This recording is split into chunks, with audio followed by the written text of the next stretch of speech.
Saya lanjutkan, Yang Mulia. Silakan. Majelis Hakim Konstitusi yang kami muliakan. Kami berdoa semoga Majelis Hakim Konstitusi yang mulia diberikan kesehatan dan kekuatan dalam memeriksa sengketa hasil pemilihan umum Presiden dan Wakil Presiden 2024. Memeriksa dengan hati yang jernih dan berjalan dalam koridor konstitusi, hukum, dan moral yang menuntun kita semua. Izinkan kami yang mulia tidak mengikuti sistematika yang dibuat oleh Mahkamah Konstitusi. Kami ingin memulai dengan membaca sebagian dari petitum yang akan kami sampaikan, lalu diikuti dengan penjelasan mengapa kami melakukan hal ini. Ini memang tidak lazim, namun kami percaya bahwa Majelis Hakim yang mulia perlu memahami urgensi dari sengketa Pilpres 2024 ini dalam perjalanan kehidupan kita berbangsa dan bernegara, terlebih-lebih dalam perjalanan reformasi yang kita mulai sejak tahun 1999. Reformasi, sebagaimana kita ketahui, adalah titik balik sejarah setelah 32 tahun berada dalam pemerintahan otoriter Orde Baru, di mana demokrasi hanya hiasan bibir, di mana pemilihan umum hanyalah pro forma,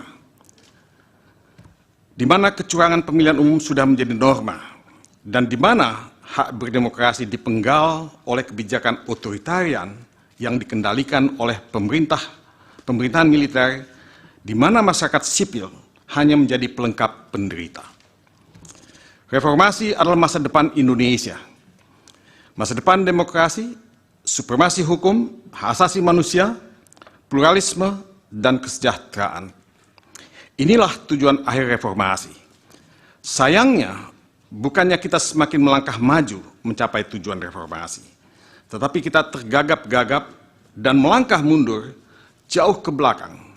Demokrasi kita menjadi flawed democracy atau demokrasi cacat, dan negara kita menjadi negara yang rapuh atau fragile state, dan negara yang menjalankan kebijakan represif atau illiberal policies. Kita mesti kembali ke tekad reformasi yang kita canangkan tahun 1999. Kita mesti menegakkan kembali demokrasi, supremasi hukum, hak asasi manusia, pluralisme, dan kesejahteraan sosial. Dalam konteks ini, kami ingin membacakan sebagian dari petitum yang kami sampaikan dalam permohonan yang kami ajukan kepada Majelis Hakim yang mulia. Petitum tersebut adalah yang ketiga, mendiskualifikasi Haji Prabowo Subianto dan Gibran Rakabuming Raka selaku pasangan calon peserta pemilihan umum Presiden dan Wakil Presiden tahun 2024. Yang keempat, memerintahkan kepada Komisi Pemilihan Umum untuk melakukan pemungutan suara ulang untuk pemilihan Presiden dan Wakil Presiden tahun 2024 antara Haji Anies Rashid Baswedan, Haji Muhaimin Iskandar sebagai pasangan calon nomor urut 1, dan Ganjar Pranowo dan Profesor Mahfud MD selaku pasangan calon nomor urut 3 di seluruh tempat pemungutan suara di seluruh Indonesia selambat-lambatnya pada tanggal 26 Juni 2024. Majelis Hakim yang kami muliakan, petitum ini kami bacakan di awal karena kami ingin meminta perhatian Majelis Hakim Konstitusi yang mulia untuk melihat urgensi perkara perselisihan hasil pemilihan umum tahun 2024 kali ini. Pilpres 2024 kali ini bukanlah pemilihan umum Presiden dan Wakil Presiden biasa. Tetapi seperti yang banyak dikeluhkan oleh banyak orang, bahwa Pilpres 2024 dipenuhi oleh berbagai pelanggaran pemilihan umum yang seharusnya dilakukan secara langsung, umum, bebas, rahasia, jujur, dan adil, seperti yang dimaksudkan dalam pasal 22E Undang-Undang Dasar Negara Republik Indonesia tahun 1945. Pasal 22E Undang-Undang Dasar 1945 sudah dilanggar secara terang-terangan. Pelanggaran yang terjadi, yang oleh sebagian orang disebut sebagai kejahatan, akan kami buktikan kemudian pada bagian selanjutnya. Namun perlu kami tekankan bahwa pembuktian itu menurut MKRI, bahwa pembuktian itu menuntut Mahkamah Konstitusi untuk berani melakukan pembuktian yang tidak sempit, terbatas pada perbedaan perolehan suara antar pasangan calon presiden dan wakil presiden.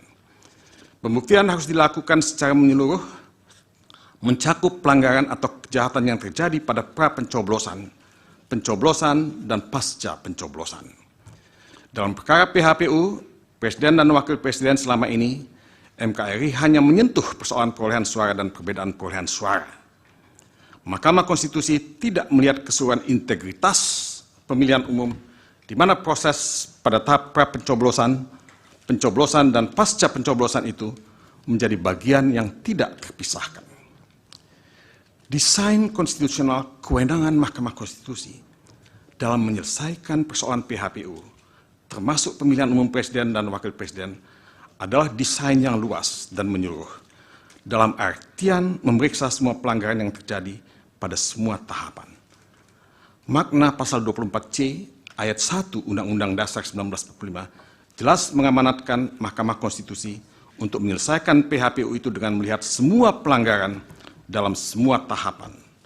Saya tidak akan membacakan isi pasal 24C ayat 1, saya akan lanjut saja, tapi itu yang ditulis pada pasal 24C ayat 1. Ada frasa di dalam pasal itu yang berbunyi memutus perselisihan tentang hasil pemilihan umum. Frasa ini adalah frasa yang luas dan menyeluruh, di mana maksud dari pembuat pasal ini jelas bahwa Mahkamah Konstitusi berwenang, malah berkewajiban untuk memeriksa perkara PHPU, Presiden dan Wakil Presiden secara lengkap melihat semua tahapan dalam perspektif yang holistik.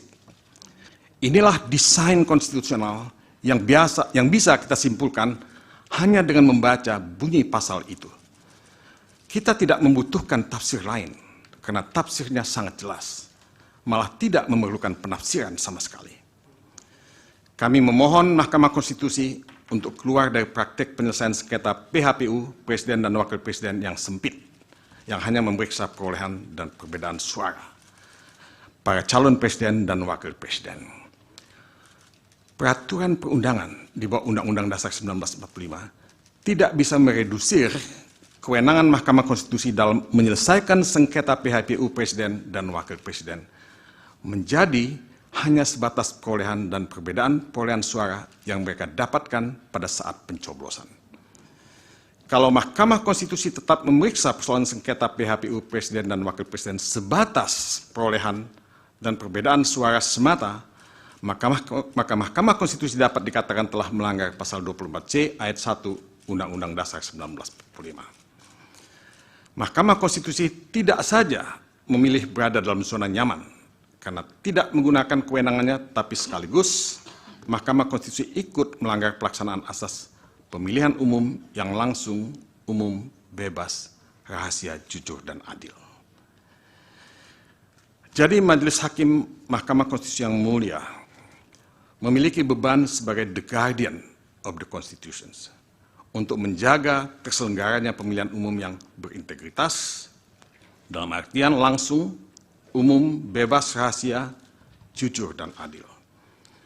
Pada saat Mahkamah Konstitusi menemukan bukti bahwa Pilpres 2024 itu tidak memiliki integritas sama sekali, penuh dengan pelanggaran dan kejahatan pemilihan umum dalam tanda kutip, maka satu-satunya pilihan buat Majelis Hakim Konstitusi yang mulia adalah membatalkan hasil pemilihan umum, yang dalam hal ini berarti mendiskualifikasi pasangan calon yang tidak memenuhi syarat dan atau melanggar peraturan perundangan, serta memerintahkan pemungutan suara ulang.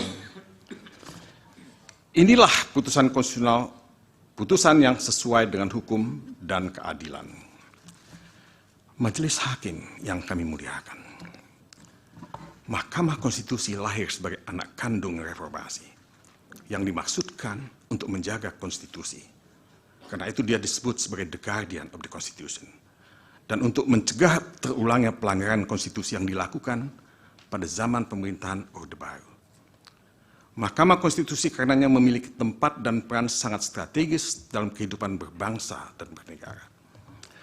Sebelum reformasi, tidak ada Mahkamah Konstitusi. Yang ada adalah Mahkamah Agung. Tetapi sejarah membuktikan bahwa Mahkamah Agung pada waktu itu telah dibajak oleh pemerintah. Seorang ilmuwan yang bernama Sebastian Pompe, yang mempelajari mengenai Mahkamah Agung untuk disertasi doktoralnya, menyimpulkan bahwa Mahkamah Agung telah dirobohkan Disertasinya berjudul The Collapse of the Supreme Court. Mahkamah Agung roboh karena dirobohkan oleh kekuasaan dan dirobohkan juga oleh kondisi internal yang inkompeten dan korup. Pada awal reformasi, reputasi Mahkamah Agung sudah jatuh ke titik nadir. Mahkamah Konstitusi didirikan antara lain untuk mengisi kekosongan dalam mengawal konstitusi. Karena itu Mahkamah Konstitusi disebut sebagai the guardian of the Constitution. Masyarakat menaruh harapan sangat tinggi terhadap Mahkamah Konstitusi. Dalam 10 tahun pertama Mahkamah Konstitusi mendapatkan trust dari masyarakat bahwa Mahkamah Konstitusi akan mampu mengawal perjalanan bangsa, menegakkan supremasi hukum dan demokrasi, hak asasi manusia, pluralisme, dan keadilan. Akan tetapi, Mahkamah Konstitusi secara bertahap mengalami kemunduran. Bukan saja karena putusan-putusan yang mencederai rasa keadilan, tetapi juga karena korupsi yang melibatkan hakim konstitusi termasuk ketuanya Akil Mukhtar. Puncak dari robohnya dan hancurnya kredibilitas dan integritas Mahkamah Konstitusi terjadi ketika putusan Mahkamah Konstitusi nomor 90 dilahirkan, di mana nepotisme dan kolusi tampil secara telanjang di depan mata kita. Di mana seorang paman yang menjabat sebagai ketua Mahkamah Konstitusi berhasil melahirkan putusan yang melanggar hukum dan etika, memberikan karpet merah kepada keponakannya, Gibran Rakabuming Raka, untuk menjadi calon wakil presiden dari Prabowo Subianto. Tidak berlebihan kalau disebutkan bahwa Mahkamah Konstitusi telah berubah menjadi mahkamah yang memalukan, a same institution, seperti yang ditudingkan kepada Mahkamah Konstitusi di Belarus.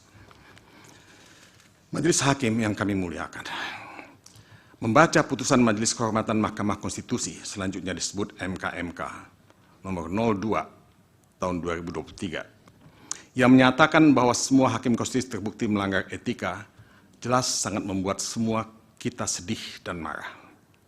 Secara etika seharusnya mereka semua harus mengundurkan diri sebagai hakim konstitusi. Tetapi mereka tidak mundur dari posisi mereka karena pelbagai alasan. Dalam kaitan ini, patut ditambahkan pula bahwa Hakim Konstitusi Anwar Usman yang diberhentikan dari posisinya sebagai Ketua Mahkamah Konstitusi, sekarang malah mencoba merebut kembali posisinya sebagai Ketua Mahkamah Konstitusi melalui gugatan tata usaha negara ke Pengadilan Tata Usaha Negara. Kita semua hanya bisa mengelus dada sambil berbisik dalam hati, how low can you go?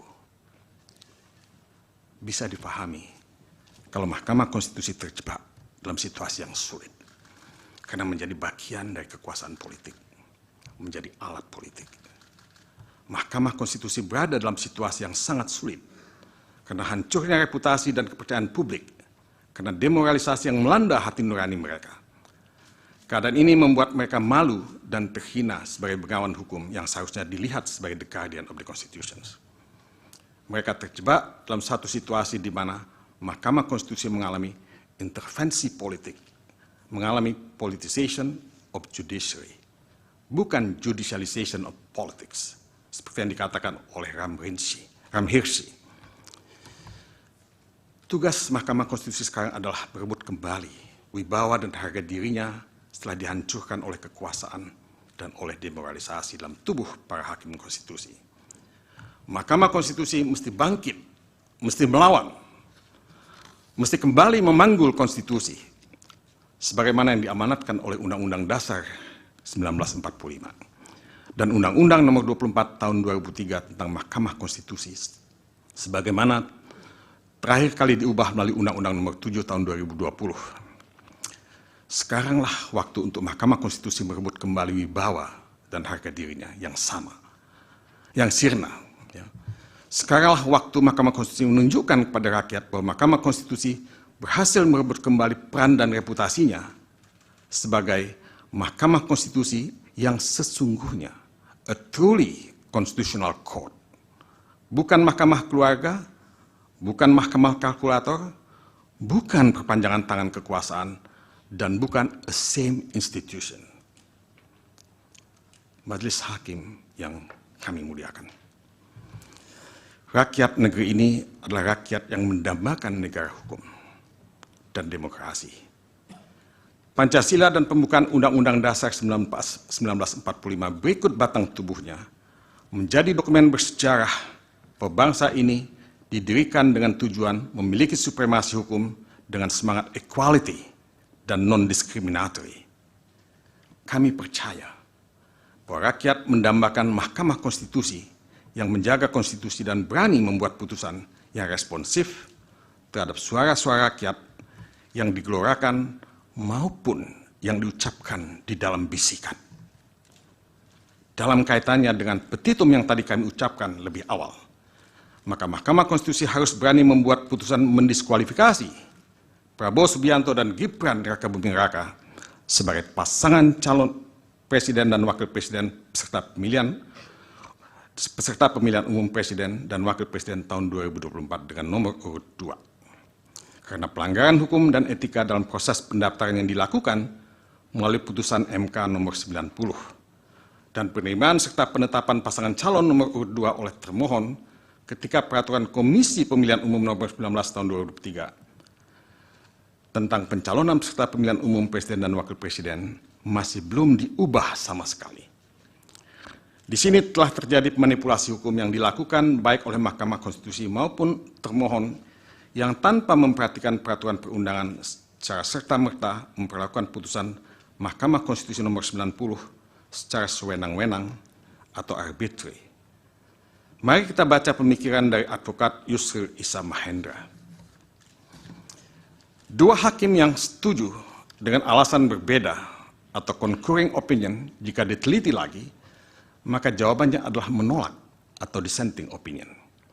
Sehingga lanjutnya ada 6 hakim yang dissenting opinion terhadap aturan dan hanya 3 orang hakim setuju.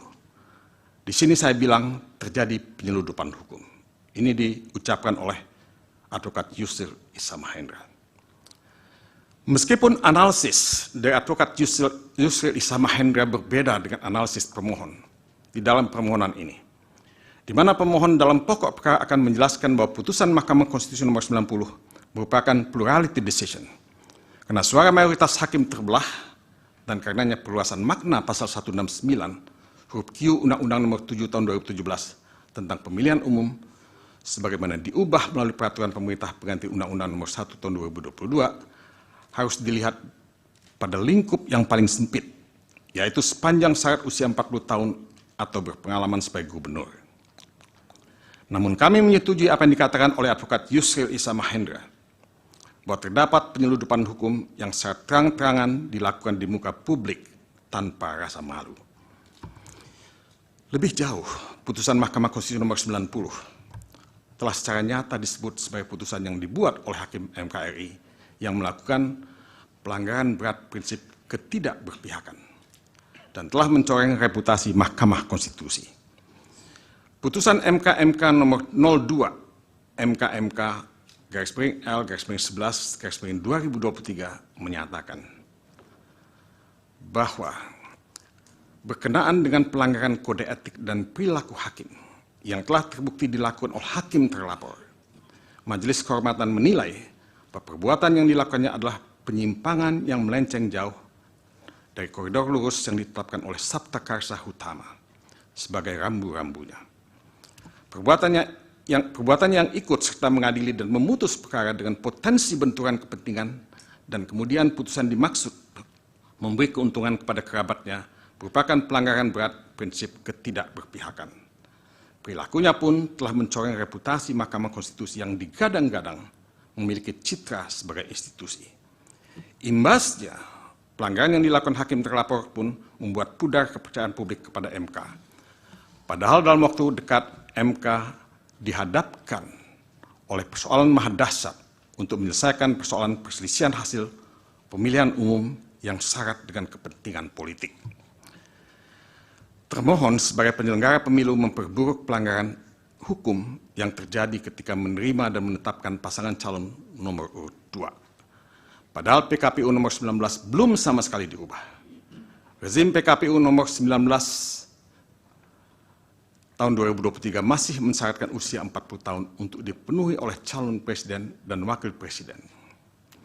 Ironisnya, termohon merasa tidak perlu mengubah PKPU nomor 19 tahun 2003 terlebih dahulu untuk menerima dan menetapkan pasangan calon nomor urut 2. Termohon dengan demikian secara sengaja, by intention, melanggar ketentuan perundang-undangan dengan telanjang. Jadi pendaftaran pasangan calon nomor urut 2 harus dikatakan mengandung cacat juridis dan harus dibatalkan atau voidable. Bisa dimengerti kalau para komisioner termohon dilaporkan ke Dewan Kehormatan Penyelenggara Pemilu atau DKPP. Dan DKPP pun telah menyatakan termohon melanggar etika dan memberikan peringatan keras tertulis kepada Ketua KPU Hashim Asyari. Saya tidak membacakan apa yang ditulis oleh DKPP. Tapi itu diberikan peringatan keras terakhir. Sangat jelas bahwa pendaftaran dan penetapan pasangan calon nomor urut 2 melanggar hukum dan etika, cacat prosedural, dan harus dibatalkan. Tetapi harus ditambahkan pula bahwa keseluruhan proses pemilihan umum dalam hal ini Pilpres 2024 penuh dengan pelanggaran yang serius yang harus dikategorikan sebagai pelanggaran yang sifatnya terstruktur, sistematis, dan masif atau TSM. Badan Pengawas Pemilihan Umum atau Bawaslu pada tanggal 15 Februari 2024, sehari setelah pencoblosan, mengeluarkan siaran pers yang intinya menyatakan ada 19 masalah pada pemungutan dan penghitungan suara Pilpres 2024 yang diantaranya terdiri dari ada 37.466 tempat pemungutan suara, selanjutnya disebut TPS, yang mengalami pembukaan pemungutan suara di atas pukul 7 waktu setempat. Ada 12.284 TPS di mana alat bantu disabilitas netra tidak bersedia. Ada 10.496 TPS di mana logistik pemungutan suara tidak lengkap. Ada 8.219 TPS di mana pemilih khusus menggunakan hak pilihnya tidak sesuai dengan domisili KTP elektronik. Ada 6.084 TPS di mana terdapat surat suara tertukar. Ada 5.449 TPS di mana KPPS tidak menjelaskan tata cara pelaksanaan pemungutan dan penghitungan suara. Ada 2.271 TPS di mana didapati terjadi intimidasi kepada pemilih dan atau penyelenggara pemilu di TPS. Dan masalah-masalah lainnya yang tidak saya kutip pada kesempatan ini. Majelis Hakim yang kami muliakan, semua masalah yang dikemukakan oleh Bawaslu di atas bukanlah masalah sepele. Dan masalah itu akan lebih bertumpuk lagi kalau kita menambahkannya dengan masalah-masalah yang pada dasarnya harus ditafsirkan sebagai pelanggaran atau kejahatan pemilihan umum yang ditemukan di media maupun oleh pihak-pihak yang lain termasuk tim pemenangan pasangan calon presiden dan wakil presiden pada tahun 2024. Kami sebagai pemohon mencatat ribuan pelanggaran pemilihan umum pada tahap pra-pemilihan yang sangat serius dan pasti mempengaruhi perilaku pemilih yang mencoblos di TPS pada tanggal 14 Februari. Pelanggaran yang terjadi mencakup intervensi kekuasaan, ketidaknetralan aparat penegak hukum, aparat sipil negara atau ASN, maupun kepala desa, politisasi bantuan sosial, blackmail campaign, dan pelanggaran-pelanggaran lainnya yang seluruhnya bersumber dari satu hal, adanya nepotisme yang dilakukan oleh Presiden Joko Widodo yang kemudian melahirkan abuse of power, terkoordinasi, guna memenangkan pasangan calon nomor urut 2 dalam satu putaran. Nepotisme yang dilakukan oleh Presiden Joko Widodo dalam Pilpres 2024 dilakukan begitu rapi, secara terstruktur, sistematis, dan masif, yang pada akhirnya membuat Pilpres 2024 hanya menjadi aksi teatrikal belaka. Anggaran negara dihabiskan, etika diabaikan, demokrasi dirusak. Demi apa semua ini dilakukan? Jawabannya sekali lagi hanya satu, memenangkan pasangan calon nomor urut 2 dalam satu putaran. Ketika semua pelanggaran tadi ditambah dengan jumlah pelanggaran yang dicatat oleh pemantau pemilu, termasuk masyarakat sipil atau civil society, maka akan terang benderang di mata kita semua bahwa Pilpres 2024 ini adalah pemilihan umum terburuk sepanjang sejarah pemilihan umum kita. Karena magnitude pelanggaran yang begitu terstruktur, sistematis, dan masif, maka sangat beralasan kalau Mahkamah Konstitusi memutuskan diadakannya pemungutan suara ulang di seluruh Indonesia, karena hanya hal inilah yang mampu memulihkan kembali integritas pemilihan umum dan pemilihan presiden di bumi tanah air Indonesia. Majelis Hakim yang mulia, apa yang menjadi pertaruhan dalam Pilpres 2024 bukanlah sekedar masalah menang kalah dalam pemilihan umum. Yang menjadi pertaruhan dalam Pilpres 2024 ini adalah kedaulatan rakyat yang dipasung, ya, rakyat memilih tapi sesungguhnya tidak memilih. Karena mereka hanya datang ke TPS digerakkan oleh algoritma kekuasaan yang mengarahkan mereka memilih pasangan calon presiden dan wakil presiden yang sudah ditentukan. Algoritma ini kemudian masuk pada aplikasi information technology atau IT yang digunakan oleh termohon dan juga aplikasi quick count yang dipakai oleh lembaga survei. Sejak awal perolehan suara sudah ditentukan, membenarkan banyak pernyataan di Indonesia bahwa pada Pilpres 2024 hasilnya sudah ketahuan sebelum pemungutan suara atau apa yang disebut sebagai it is a foregone conclusion. Ini membenarkan pernyataan banyak pihak termasuk Presiden Joko Widodo dan pendukung pasangan calon nomor urut 2 bahwa mereka akan menang dalam satu putaran. Ironisnya, Majelis Hakim yang mulia, jumlah suara mereka sudah diramalkan akan mencapai angka di atas 58% suara. Pasangan presiden dan wakil presiden peserta pemilihan umum presiden nomor urut 1 ya, hanya mendapat sekitar 23% dan suara pemohon berkisar pada angka 17%. Hasil rekapitulasi penghitungan dan suara pemohon berkisar pada angka 17%. Sorry, saya ulangi kembali. Hasil rekapitulasi penghitungan suara termohon menghasilkan persentase perolehan suara yang kurang lebih sama. Vox Populi, Vox Dei. Suara rakyat, suara Tuhan. Adagium ini sudah kehilangan makna. Vox Populi, Vox Dei yang mencerminkan adanya kedaulatan rakyat sama sekali sudah hilang. Rakyat tidak lagi berdaulat dengan suara mereka. Semua pelanggaran dan kejahatan yang terjadi dalam Pilpres 2024 telah mengerus dan menafikan kedaulatan rakyat, membunuh demokrasi itu sendiri, intervensi kekuasaan, politisasi bantuan sosial, mobilisasi kepala desa, kriminalisasi terhadap yang tidak tunduk pada kekuasaan, karakter assassination dalam bentuk yang terstruktur, sistematik, dan masif telah membunuh hukum dan demokrasi. Pemerintah telah mengubah rule of law menjadi rule by law.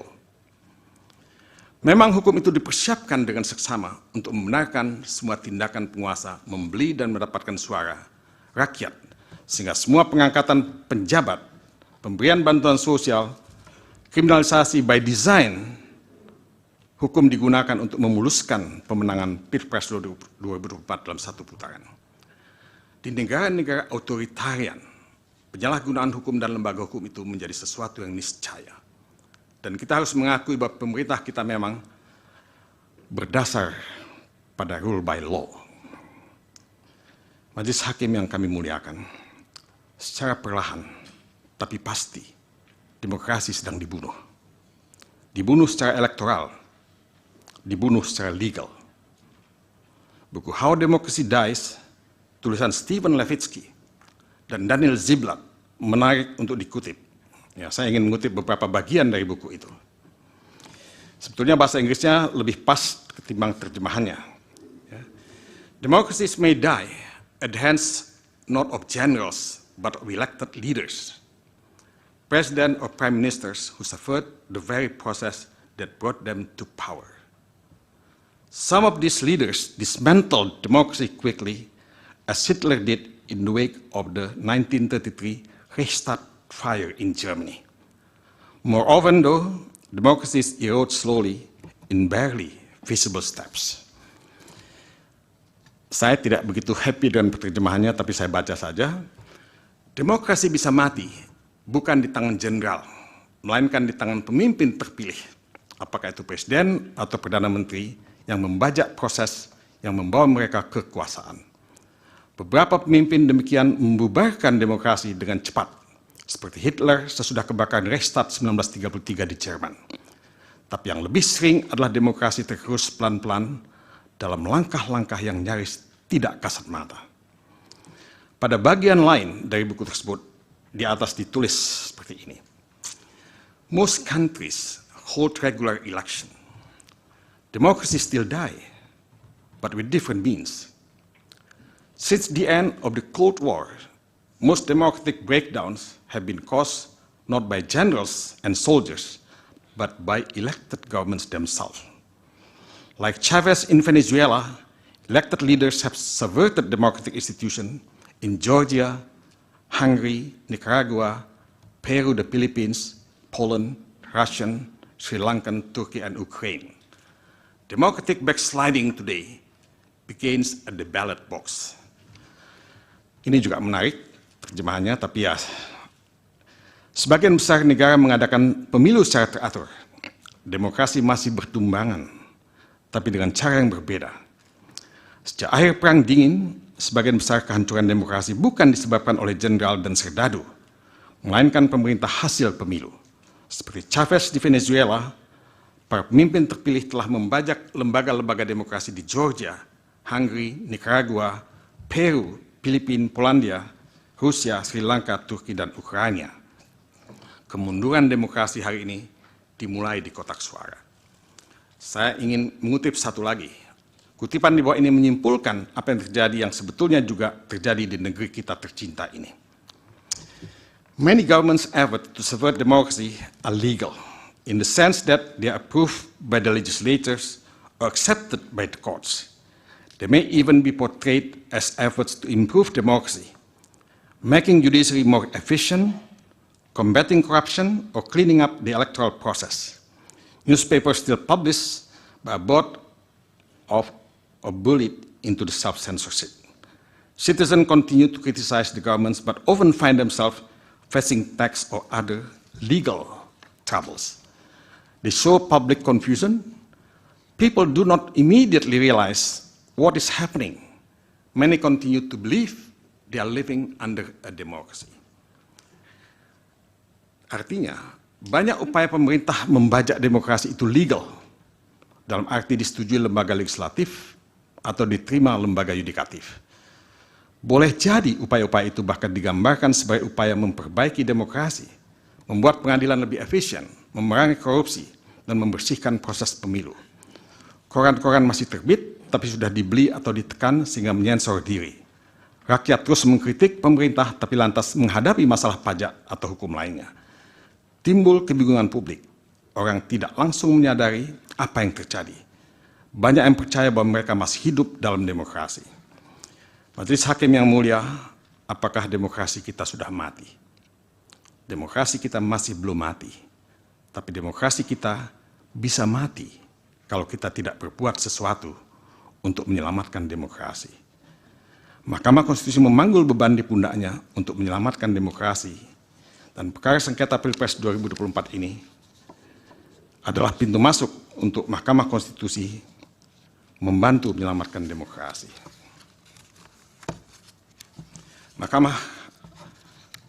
Hakim Mahkamah Konstitusi yang mulia, selanjutnya pembacaan ini akan dilanjutkan oleh kolega kami, Anissa Ismail.